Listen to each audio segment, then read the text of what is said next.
ಸುಂದರವಾಗಿರಲಿ, ಅವರು ಈ ನಾಡಿಗೆಲ್ಲ ಬೆಳಕಾಗಿರಲಿ, ಅವರು ನಡೆಯುವಂತಹ ಹಾದಿ ಹೂವಿನಾಗಿರಲಿ. ಇಷ್ಟು ದಿನ ಈ ಬಡತನದ ಬವಣೆಯಲ್ಲಿ ತತ್ತರಿಸಿ ಹೋಗಿರೋ ಈ ರೈತರ ಮಂಟವನ್ನು ಆದಷ್ಟು ಬೇಗನೆ ಉದ್ಧರಿಸಿ ನಮ್ಮೆಲ್ಲರ ಮುಖದಲ್ಲಿ ಹಸನ್ಮುಖವಾದ ಒಂದು ನಗುವನ್ನು ಕೊಟ್ಟು ನಮ್ಮನ್ನು ಉದ್ಧರಿಸುವ ಭಾರ ನಿನ್ನನ್ನೇ ಕೂಡುತ್ತದೆ, ನಿನ್ನನ್ನೇ ಕೂಡು.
ಗೌರಿ, ಬೇಗನೆ ಹೊಲಕ್ಕೆ ಹೋಗಿ ಎತ್ತನ್ನು ಕಟ್ಟಿ ಬರುತ್ತೇವೆ.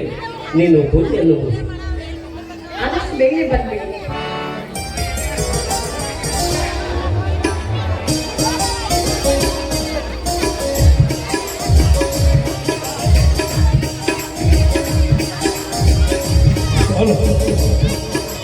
ಭೂಮಿ ತಾಯನೇ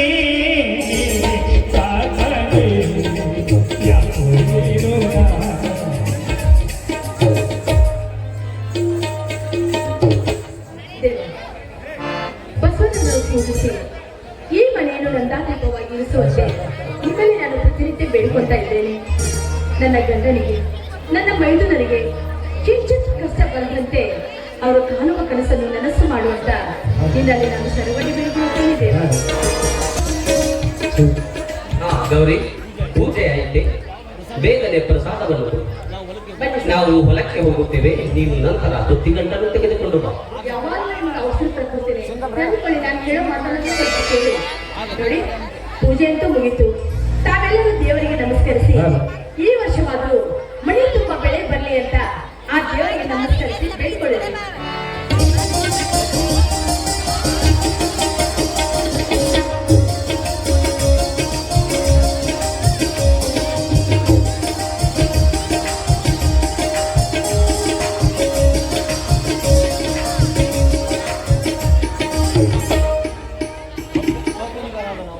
ಒಕ್ಕಲಿಗರಾದ ನಾವು ನಿತ್ಯ ದೇವರಲ್ಲಿ ಬೇಡಿಕೊಳ್ಳುವುದು ಒಂದೇ ಹೊತ್ತಿಗೆ ಸಮೃದ್ಧಿಯ ಬೆಳೆಯೇ ಈ ರೈತನ ಬಾಳಿಗೊಂದು ಬೆಳೆ.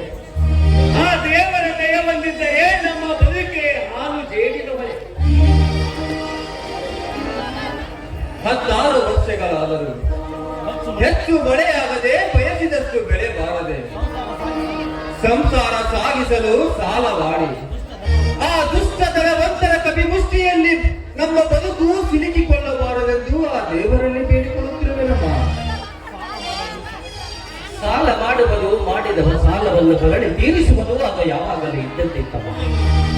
ಆದರೆ ಈ ವರ್ಷ ಸರಿಯಾಗಿ ಬೆಳೆ ಬಾರದಿಂದ ಮಾಡದೇ ಇದ್ದಿದ್ದರೆ ಸಾಲ ಮಾಡುವ ಸಂದರ್ಭವೇ ಬಂದಿಲ್ಲ.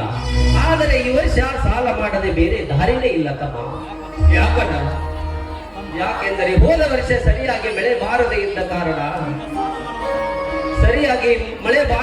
ಕಾರಣ ಹಣದ ತೊಂದರೆಯಾಗಿ ನನ್ನ ಓದಿಗೆ ತೊಂದರೆಯಾಗಿದೆ. ಅದಕ್ಕೆ ಈ ವರ್ಷವಂತೂ ನಾವು ನಿಮ್ಮ ಅಣ್ಣನ ಓದಿನ ಸಂಬಂಧ ಸಾಲ ಮಾಡದೆ ಬೇರೆ ದಾರಿನೇ ಇಲ್ಲಪ್ಪ, ಬೇರೆ ದಾರಿನೇ ಇಲ್ಲ. ನೋಡಿ, ಸಾಲ ಮಾಡುವ ಚಿಂತೆ ಇಲ್ಲ. ನೋಡಿ, ಇಷ್ಟು ವರ್ಷ ಓದಿಕೊಂಡು ಬಂದಿದ್ದಾನೆ, ಈಗ ಅವನಿಗೆ ಕಲಿಸೋದಿಲ್ಲ ಅಂದ್ರೆ ಬೇಜಾರಾಗೋದಿಲ್ವೇ? ಅಣ್ಣ ತಮ್ಮಂದ್ರು ಕಷ್ಟಪಟ್ಟು ದುಡ್ದಿದ್ದೀರಾ, ಇದು 1 ವರ್ಷ ಹೇಗಾದ್ರೂ ಕಷ್ಟಪಟ್ಟು ಅವನಿಗೆ ಓದಿಸಿದ್ರೆ ಮುಂದೆ ಅವನಿಗೊಂದು ದಾರಿ ಆಗುತ್ತದೆ. ನೋಡಿ, ಒಂದೇ ಮಾತಲ್ಲಿ ಹೇಳ್ಬೇಕಂದ್ರೆ ವಿದ್ಯಾವಂತನಾಗಿ ಅವನು ಒಬ್ಬ ದೊಡ್ಡ ನೌಕರಿ ಹೋಗ್ತಾನೆ. ಈ ಮನೆಯಲ್ಲಿ ನಮ್ಮ ತಮ್ಮ ನೌಕರಿ ಮಾಡೋನಿದ್ದಾನೆ ಅಂತ ನಿಮ್ಗೂ ಹೆಮ್ಮೆ ಆಗುತ್ತದೆ. ರಮೇಶ, ಇದೊಂದು ವರ್ಷ ಓದಿದ್ರೆ ನಿಂದು ಮುಗಿತು ತಾನೇ ಓದು. ಹೌದು, ನಿಮ್ಮ ಆಶೀರ್ವಾದ ನಾನು ಫಸ್ಟ್ ಕ್ಲಾಸ್ ಅಂದ್ರೆ ಪಾಸ್ ಆಗಿದ್ದೆ. ಅದು ಅಲ್ಲದೆ ಹೆಚ್ಚು ಹಂತಗಳನ್ನು ಪಡೆದು ಉತ್ತಮವಾಗಿವೆ. ಇದೊಂದು ಕೊನೆಯ ವರ್ಷ ನನ್ನನ್ನು ನೀವು ಓದಿಸಿದರೆ ನನ್ನ ಬದುಕಿಗೆ ಒಂದು ಉತ್ತಮ ಮಾರ್ಗ ಸಿಗುವುದು ಖಂಡಿತ. ಅದು ಅಲ್ಲದೆ ನನ್ನ ಸ್ನೇಹಿತನ ತಂದೆ ದೊಡ್ಡ ಫ್ಯಾಕ್ಟರಿ ನಡೆಸುತ್ತಿದ್ದಾನೆ. ನನ್ನ ಓದು ಮುಗಿದ ತಕ್ಷಣವೇ ನನಗೆ ಒಳ್ಳೆಯ ನೌಕರಿ ಕೊಡ್ತೀನಿ ಅಂತ ಮಾತು ಬೇರೆ ಕೊಟ್ಟಿದ್ದಾನೆ. ನನ್ನ ಓದು ಮುಗಿದ ತಕ್ಷಣ ನನಗೆ ಒಳ್ಳೆಯ ನೌಕರಿ ಸಿಕ್ಕರೆ ಸದಾ ಕಷ್ಟದಲ್ಲೂ ನಿಮ್ಮೆಲ್ಲರೂ ಸುಖ ಸಂತೋಷದಿಂದ ಬಾಳುವಂತೆ ಮಾಡುವ ಕರ್ತವ್ಯ ನನ್ನದು, ತಾಯಿ ನನ್ನದು. ನೋಡಪ್ಪ, ಇದುವರೆಗೂ ನಿಮ್ಮ ಅಣ್ಣ ತಮ್ಮಂದಿರಿಗೆ ಎಷ್ಟೇ ಕಷ್ಟ ಬಂದರೂ ಕೂಡ ಹೆದರದೆ ತಾವು ಕಷ್ಟಪಟ್ಟು ನಿನ್ನ ಓದಿಸ್ಬೇಕಂತ ಹಠ ಹಿಡಿದು ನಿಂತಿದ್ದಾರೆ. ಹೀಗಿರುವಾಗ ನೀನು ಓದಿ ವಿದ್ಯಾವಂತನಾದ್ರೆ ಅದೇ ಅವ್ರ ಮನಸ್ಸಿಗೆ ತುಂಬಾ ಸಂತೋಷ. ಒಂದ್ ಮಾತಲ್ಲಿ ಹೇಳಬೇಕಂದ್ರೆ, ತಾವು ಓದಿಲ್ಲ, ನೀನು ಓದಿ ವಿದ್ಯಾವಂತರಾಗಿ ಮುಂದೆ ಬಂದ್ರೆ ಈ ಮನೆಗೆ ನೀನು ಬೆಳಕು ಹೋಗುತ್ತೆ ಅನ್ನೋ ನಂಬಿಕೆ ಅವರಲ್ಲಿದೆ. ಆದ್ರೆ ಒಂದು ಮಾತು, ಅವರು ಕಷ್ಟಪಟ್ಟು ಬೆವರು ಸುರಿಸಿದ ಆ ಹಣ ನಿನಗೆ ಅಮೃತ ಸಮಾನ. ಅದನ್ನು ನೀನು ಅರ್ಥಕೊಂಡು ಹೋದ್ರೆ ಮುಂದೆ ನಿನ್ನ ಜೀವನ ಕಾಣವಪ್ಪ. ಓದು ಮುಗಿಯುವ ತನಕ ಒಂದು ರೀತಿ, ಓದು ಮುಗಿದ ಮೇಲೆ ಮತ್ತೊಂದು ರೀತಿ. ಇದೇ ನಿಯತ್ತು ಕಡಿ ತನಕ ಇತ್ತಂದ್ರೆ ಅವಾಗ ಬದಲಾಗತ್ತೆ ನಮ್ಮ ಸ್ಥಿತಿಗತಿ. ಏ ತಮ್ಮ, ನಾನು ಅಂತವನಲ್ಲ. ನೀವು ಎಲ್ಲರೂ ಕೂಡಿಕೊಂಡು ನನ್ನನ್ನು ಎಷ್ಟು ಕಷ್ಟದಿಂದ ಕಲಿಸುತ್ತೇವೆ ಎಂಬುದನ್ನು ಮರೆಯಷ್ಟು ಹೀನ ಬುದ್ಧಿಯವರು ನಾನಲ್ಲ. ನಿಮ್ಮೆಲ್ಲರ ಆರೈಕೆಯಿಂದ ನನಗೆ ಒಳ್ಳೆಯ ನೌಕರಿ ಸಿಕ್ಕರೆ ನಿಮ್ಮ ಮೇಲಿರುವ ಪ್ರೀತಿ, ಪ್ರೇಮ, ವಿಶ್ವಾಸ, ಗೌರವ ಎಂದು ಬದಲಾಗಲಾರದು. ಒಂದು ವೇಳೆ ನನ್ನ ಮೇಲೆ ವಿಶ್ವಾಸವಿರದಿದ್ದರೆ ಅಥವಾ ನಂಬಿಕೆ ಇದ್ದರೆ ನನ್ನ ಓದಿಗೆ ನಿಂತರೂ ಚಿಂತೆ ಇಲ್ಲ. ನಾನು ನಿಮ್ಮೊಂದಿಗೆ ಹೊರ ಗದ್ದೆಗೆಲ್ಲ ಬಿದ್ದು ನಿಮ್ಮೊಂದಿಗೆ ಪ್ರೀತಿಯಿಂದ ಬಾಳುವೆ. ನಿಮ್ಮ ತಮ್ಮನ ಮಾತನ್ನು ಯಾಕಪ್ಪ ಇಷ್ಟು ಮನಸ್ಸಿನ ಮೇಲೆ ಹಚ್ಕೊಳ್ತಾ ಇದೀಯಾ? ನೋಡು, ಅವನು ಹೀಗಲ್ಲ ಅಂತ ನೀನ್ ಮನಸ್ಸಿಗೆ ಬೇಜಾರು ಮಾಡ್ಕೋಬೇಡ. ಅವನ ಮಾತು ಆ ರೀತಿ ಆಡಿದ್ರು ಕೂಡ ಅವನ ಮನಸ್ಸು ಹೇಗಿದೆ ಅಂತ ನಿನಗೆ ತುಂಬಾ ಚೆನ್ನಾಗಿ ಗೊತ್ತಾಗ್ತದೆ. ಮುಂದೆ ನಿನಗೆ ಓದಿ ವಿದ್ಯಾವಂತನಾಗಿ ದೊಡ್ಡ ನೌಕರಿ ಬಂದ್ಮೇಲೆ ನಿನ್ನ ಮನಸ್ಸಿನಲ್ಲಿ ಸ್ವಾರ್ಥ ಗುಣ, ಅಹಂಕಾರ, ನಾನು ಎಂಬುವ ಗುಣ ನಿನ್ನ ಹತ್ರ ಬರ್ಬಾರ್ದು ಅಂತ ಆ ಮಾತು ಹೇಳ್ತಾ ಇದ್ದಾನೆ. ನೋಡಪ್ಪ, ನೀನು ಒಳ್ಳೆ ನೌಕರಿ ತೆಗೆದುಕೊಂಡ್ಮೇಲೆ ಈ ಮನೆಯ ಮೇಲೆ ನಿನಗೆ ಅತಿಯಾದ ಪ್ರೀತಿ ಇರಲಿ ಅಂತ ಮಮಕಾರದಿಂದ ಮಾತು ಮಾತಾಡ್ತಾ ಇದ್ದಾನೆ. ಯಾವತ್ತು ನಿನ್ನ ಪ್ರೀತಿ ಈ ಮನೆಯ ಮೇಲೆ ಕಡಿಮೆ ಆಗುತ್ತಿಲ್ಲ ಅನ್ನೋದೇ ನಮ್ಮ ಆಸೆ. ಹೌದತ್ತಿಗೆ, ನಿಮ್ಮ ಮಾತು ಮೀರಿ ಎಂದು ನಡೆದವನಲ್ಲ, ನಡೆಯುವುದೂ ಇಲ್ಲ ತಾಯಿ.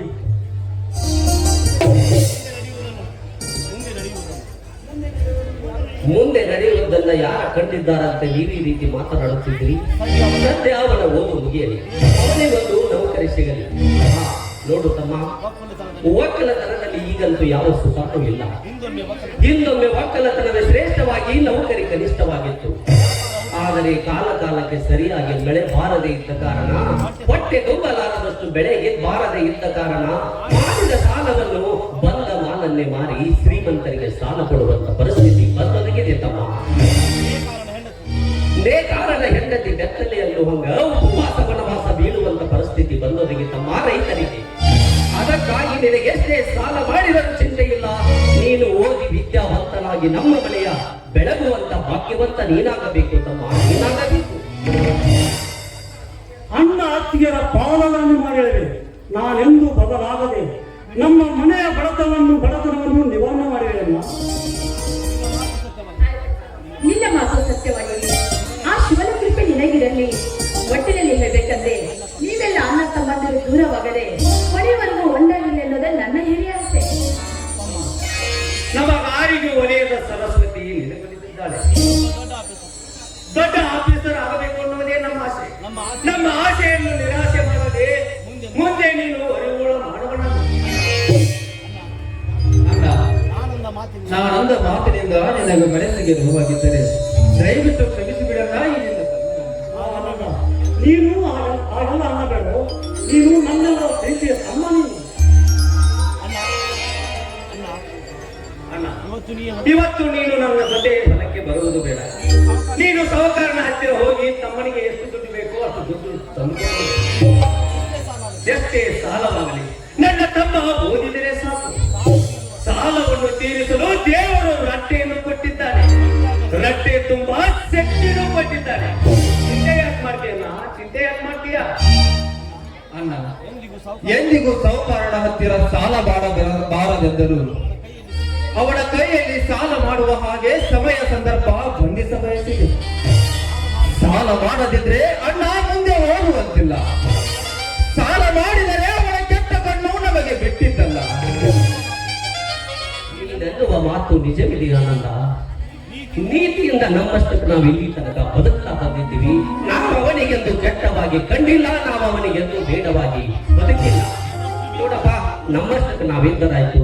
ಮಾಡಿದ ಸಾಲವನ್ನು ತೀರಿಸಲಿಕ್ಕೆ ನಾನಿದ್ದೇನೆ. ನೀವೇಕೆ ಅದರ ಬಗ್ಗೆ ಚಿಂತೆ ಮಾಡುತ್ತಿರುವಿ? ಆಯ್ತು, ಎಲ್ಲರೂ ಸೇರಿ ಊಟ ಮಾಡಿರಿ. ನಂತರ ನಿಮ್ಮಣ್ಣನವರು ಸಾಹುಕಾರ ಹತ್ರ ಹೋಗಿ ಸಾಲ ತೆಗೆದುಕೊಂಡು ಬನ್ನಿ. ಸರಿ, ಊಟ ಮಾಡಿದ್ರೆ ಆಯ್ತಾಯ್ತು. ಹೊಲದಲ್ಲಿ ತುಂಬಾ ಕೆಲಸ ಇದೆ. ಬೇಗನೆ ಊಟ